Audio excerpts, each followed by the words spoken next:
Okay, Tom, thanks. Let's bring in the chair of the RNC, Reince Priebus. Mr. Chairman, thank you for joining us this morning. The campaign seemed to have taken matters into their own hands, and one campaign manager even told the Washington Post, the major question is if the RNC should be involved at all. Have you lost control of the debate process? Well, look, there's 14 campaigns, and so, it takes a few people, I guess, to create a narrative. But no, the truth is we're involved, we're in control, we're setting the calendar. In fact, if what happens from last night goes forward, I think it's exactly where we want to be. The campaigns are going to be sending a list of demands to the debate sponsors, including at least 3 they've already agreed to.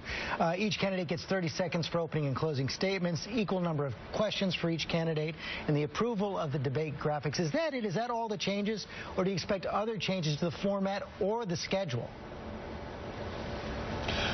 No, not on the scheduling, not on the contracting. That's all with the RNC. The ability to sanction or desanction a debate is with the RNC, and the candidates want that to be with the RNC because we've got the leverage in order to make that happen. So you don't have to run that by the candidates now?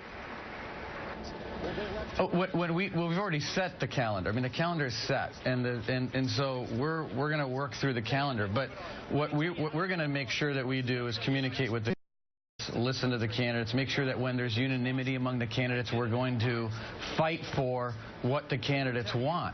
Obviously, when you have 14 candidates, and part of what last night was about was the candidates actually getting together and figuring out what they can agree on. But remember, George, when we started this process, we only wanted to do a few things. One, we wanted to set a reasonable calendar.